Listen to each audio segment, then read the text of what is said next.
Hello, and welcome to Women in Business, where we interview entrepreneurs and senior managers and show you the strengths, successes, obstacles, and roadblocks women experience in business. Since I believe every person in business needs to be visible, I'd like to invite you to watch www.sob6, that's the number 6, tips.com, which will give you some valuable information should you get the call to be on radio or TV, which I think is extremely important. If you'd like to contact me personally, drop me a line at Gail Carson, that's Gayle, Gail Carson 13 at gmail.com, or go to my website, www.spunkyoldbroad.com, and sign up for my weekly newsletter. I'm delighted today to bring you Alan Weiss, who I've known for many, many years, and he is so well known as the consultant. He has written over 64 books.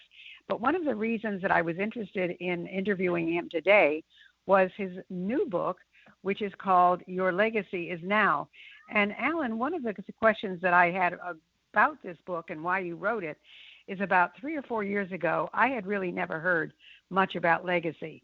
And about 3 or 4 years ago, I started thinking about, what is my legacy and what am I going to do and how am I going to approach it and all of it.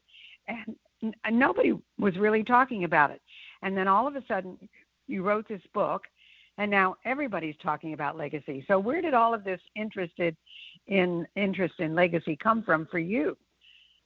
Well, I find that people have sort of an unconsciously silly position. They think their legacy begins when they die, and then people will start to gather up things and put them in scrapbooks and make speeches.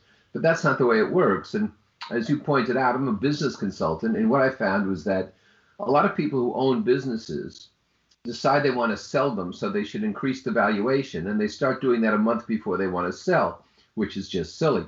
So the point is you always maximize the valuation of your business in the present, and that way it becomes more and more valuable. When you're ready to sell someday, you're in good shape. The same with your life.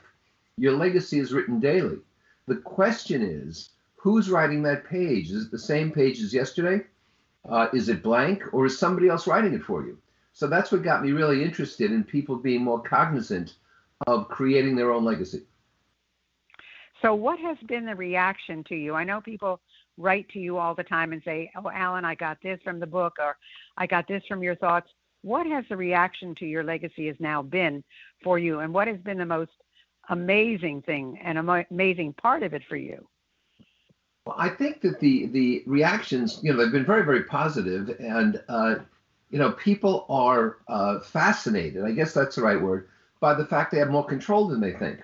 We tend to cede control. We tend to give up control. And you and I have been around the block a few times, and people feel, well, as you get older, you lose control. That's not necessarily true. It depends if you choose to or not. The most surprising thing is that even young people have taken a great liking to this book, realizing just as if you start saving when you're young, you're going to have a lot more money when you're old, Well, if you start determining your legacy when you're young, what your calling is, who you want to be, you're going to be a lot more effective as you get older. So I've been very, very heartened by that.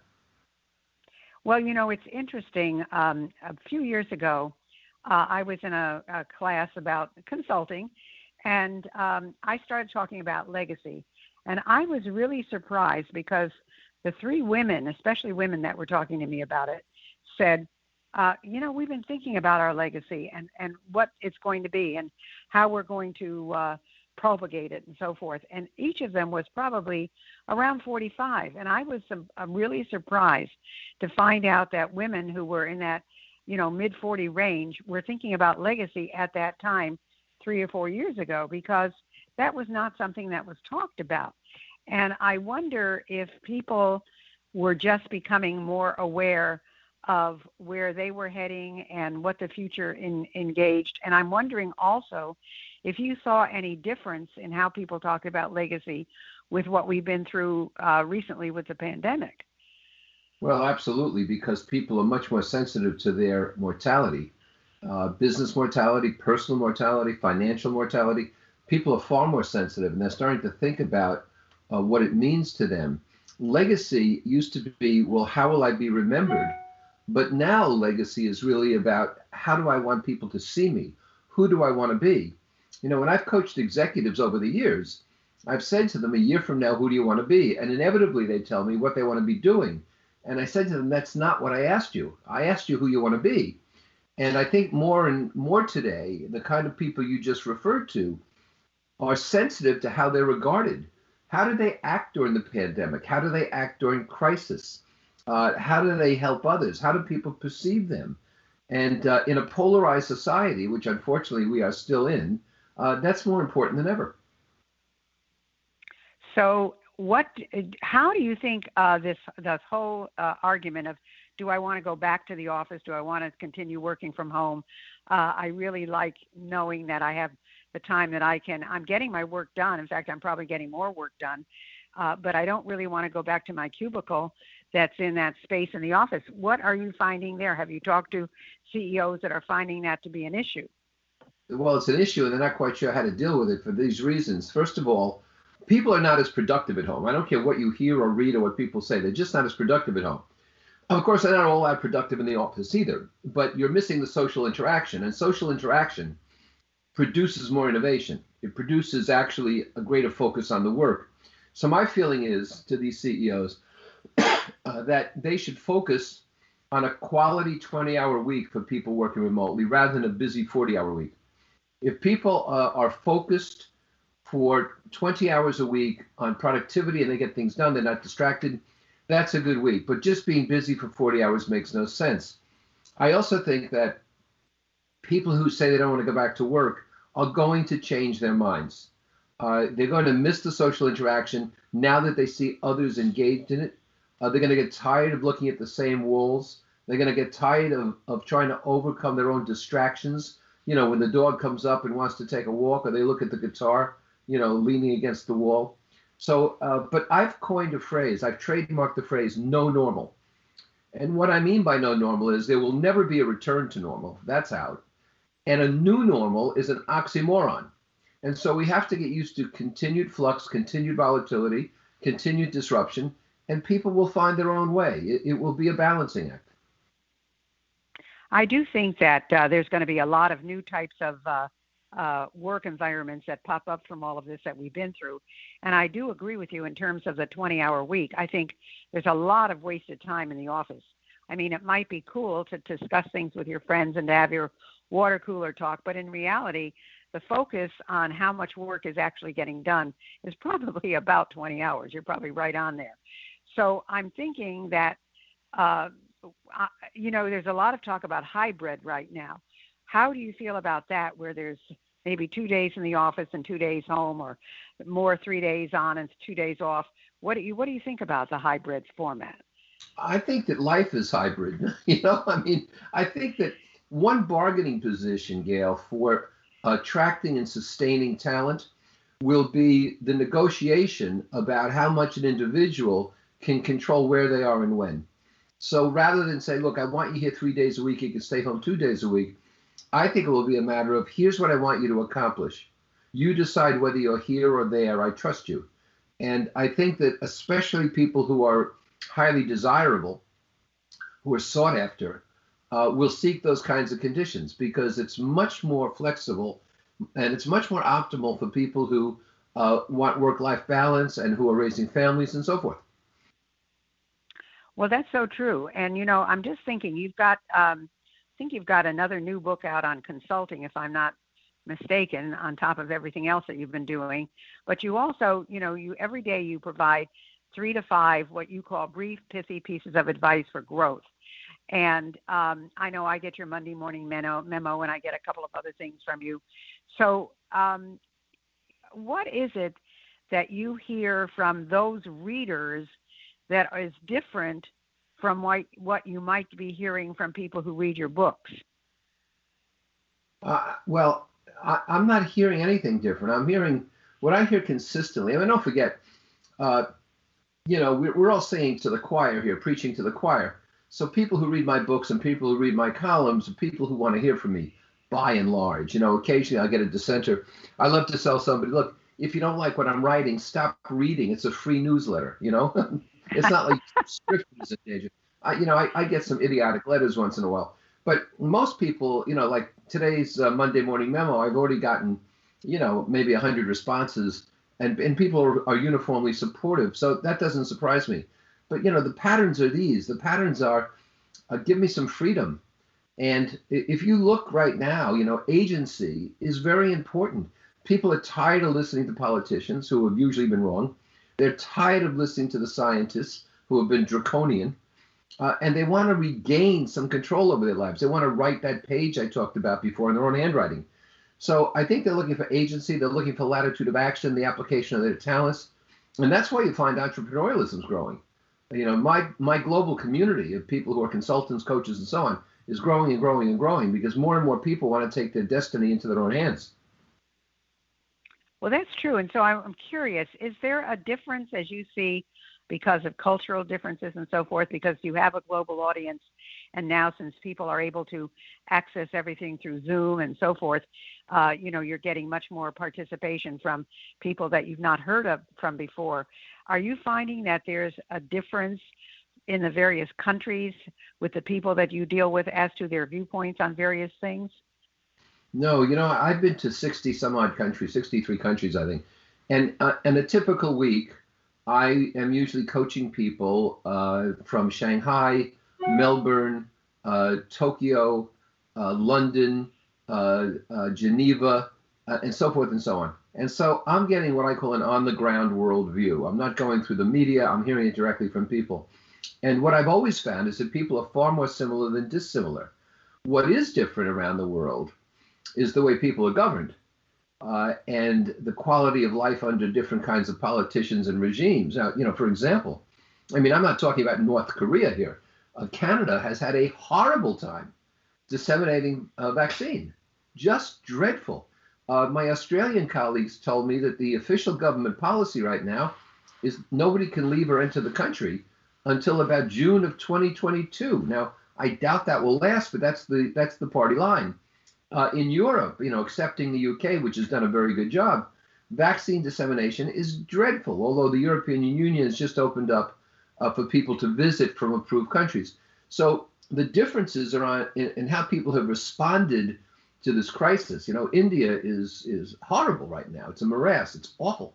But people are very similar. People want to apply their talents and be recognized for it. And they want independence. They want latitude of action. And that's pretty common worldwide.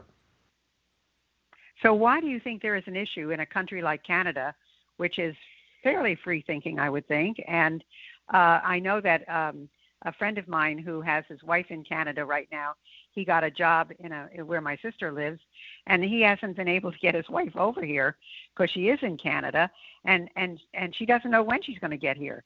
So why do you think that there's this stumbling block in Canada, which is usually pretty up with the times? Well, I think if this entire crisis were left to the military and the scientists, things would have moved faster and better. But when politicians get into it, they usually wreck things. In Canada, from what I can see and from what I understand, it's a matter of inventory. They simply didn't acquire enough vaccine, or they made bad choices about how to acquire it. And consequently, you can't distribute something you don't have. I talked to a friend of mine who is, I think he's around 50 years old, and he doesn't think he'll get his first vaccination shot until September.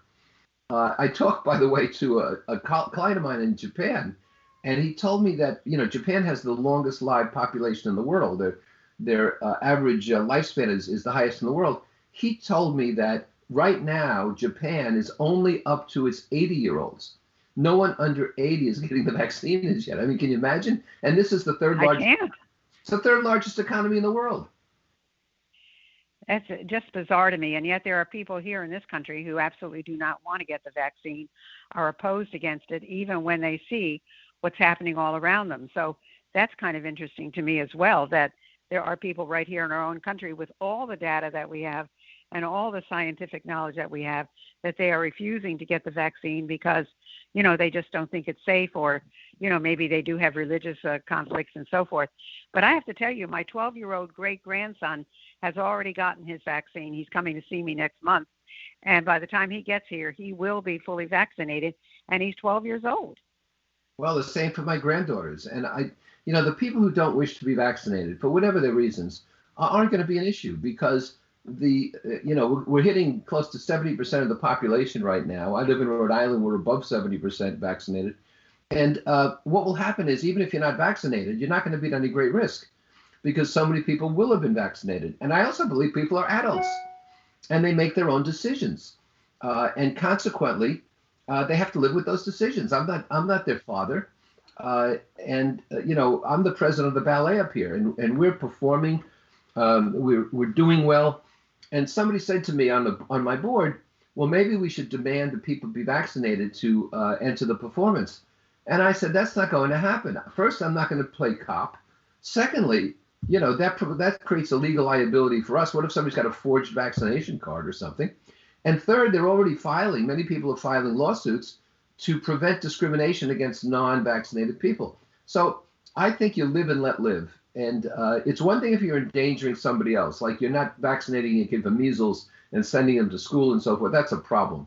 But if you don't choose to be vaccinated against COVID, you're an adult. Just like you're an adult if you choose to go on the interstate and drive at 70 miles an hour, knowing there could be a drunk driver out there who could kill you, but you make these decisions. True. Well, you also have a podcast series on iTunes that's The Uncomfortable Truth. What is that about, and what do you discuss on that? Well, The Uncomfortable Truth is about things that people really don't want to hear, or they hear and they don't understand it too much. We've managed to get it on all the outlets that you're probably on as well. And I talk in The Uncomfortable Truth about things like the teachers union being just horrible for education. I mean, we've learned over this last year, for example, that online learning for school kids doesn't work. It doesn't work at all. Kids have lost a year. We've learned that the teachers look out for themselves, not the kids. First, they wanted to be vaccinated. When they were vaccinated, they still refused to go back to school. When the kids were vaccinated, they still refused to go back to school. Now the head of the teachers union, Randy Weingarten, who makes over $500,000 a year, by the way, whereas the average teacher makes about 60. Now she's calling for full participation starting in September because she wants more schools open and more jobs. But until we fund differently our schools, social justice needs will never be met because we're funding them based on local property taxes instead of how we should be funding them, which is providing resources that are the same for everyone. That's what The Uncomfortable Truth is about. So what kind of reaction have you had to the podcast, Alan? I mean, there are people who are absolute followers of yours. I know that. But I'm sure there are people who have something to say to you as well. So do you interview people on the podcast? Is it strictly your viewpoint? How do you handle it? Or do you do both? I don't interview people on the podcast. I sometimes have a conversation with a guest on the podcast, but I don't interview people, and I don't have Q&A. I will tell you this, Gail. If I am not irritating people somewhere, somehow, every day, I am not doing my job. Well, that I believe. Knowing you, Alan, I truly believe that. But you also irritate them in a positive way in terms of getting off their butt and doing something. That's what you're looking for. I want to make people think. That's true. Well, it's true. You do want to make people think, and you do. Now, sometimes people don't agree with you, and they'll fight you tooth and nail to prove that you're wrong. And yet, I think you do have a certain amount of respect for the people who are willing to disagree with you. Do you not?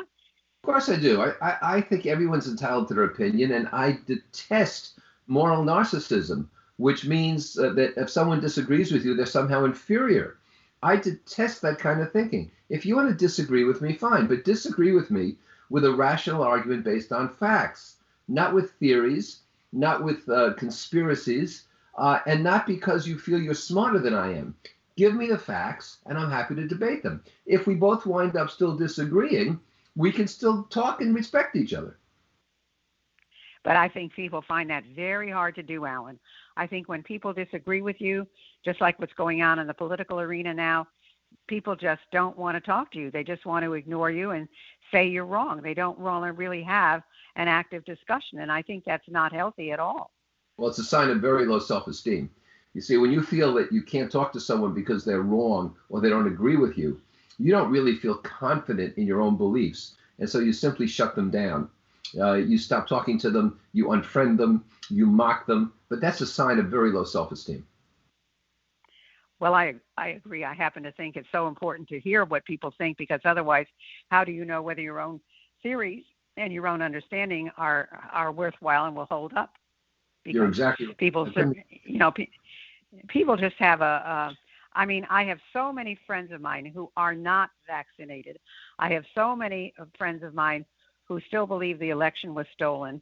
I have so many friends of mine, and I think to myself, I know I don't agree with them, but I can't banish them from my life because I disagree with them. So I don't necessarily talk to them about those issues, but I talk to them about the things that we do have in common. I agree. I think that the more we talk, the more we learn, and we can't be afraid of learning. But it's as they've said, you're entitled to your opinion, but you're not entitled to your own facts. Well, that's true. Now, you also have, I know, a free offering for our listeners, which is your free consulting newsletter, The $1 Million Consulting Mindset. And it's monthly fast advice on consulting techniques with case studies.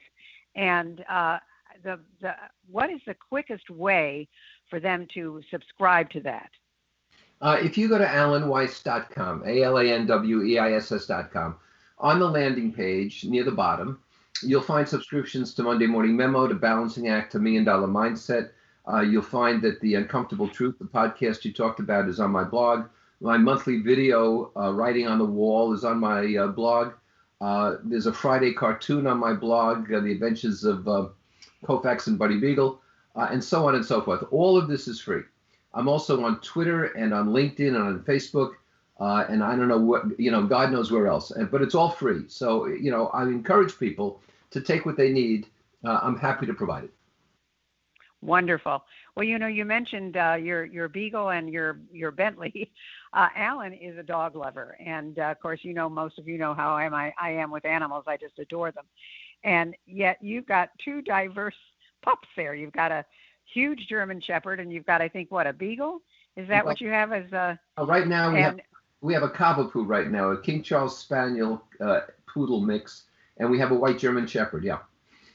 Oh my gosh! So how do they rule each other? Because usually the little dogs rule the bigger dogs. How does that work in your household? Well, dogs are pack animals, which is why we always have two.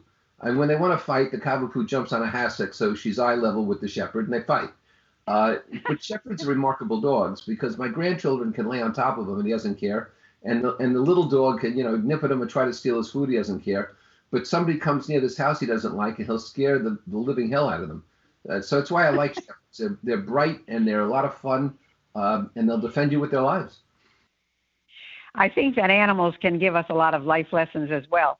Is there anything that you have learned from your dogs or your pets that has taught you anything in terms of your life lessons?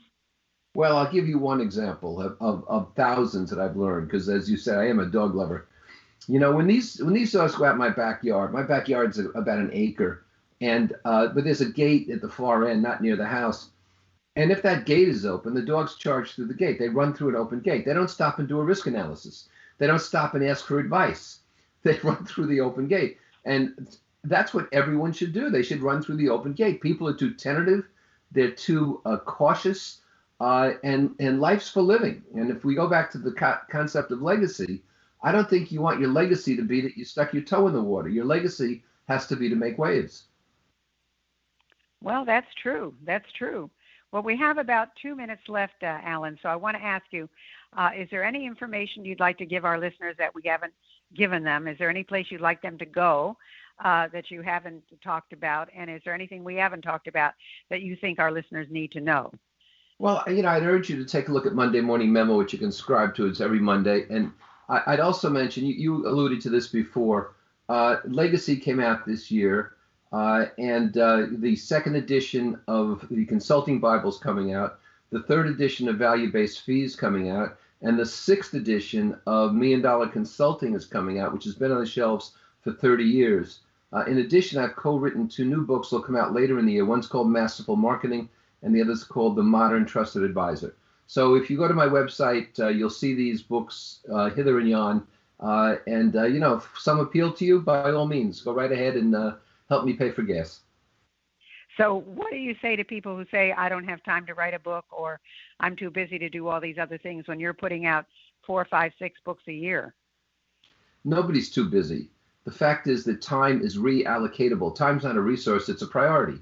And so if you want to spend time on something, take it from somewhere else. But people waste time. And in fact, a lot of the people I coach, I find, are spending 80% of their time on just 15% of their business. You can always make time, but not making time is just procrastination. Interesting. Well, I want to thank you so much for being with us today, Alan. And as you say, they can go to alanweiss.com, ALANWEISS.com, find out all about you. They can go on Amazon, find out all about your 64 books, the new ones that you're coming out with. And I love Your Legacy Is Now. I mean, I think that's so appropriate for where we are at this point in our lives.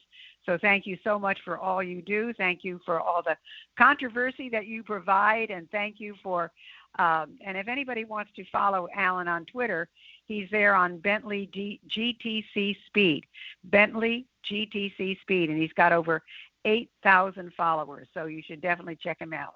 Thank you so much for being with us today, Alan. It has been an absolute pleasure. Thank you, Gail. You stay well. Thanks for listening to Women in Business. I hope you enjoyed today's show. And if you have any suggestions as to who you'd like me to have as a guest, just email me at gailcarson13@gmail.com. Be sure to check out www.sob6tips.com. And in the meantime, go to www.spunkyoldbroad.com to see the resources I have for you.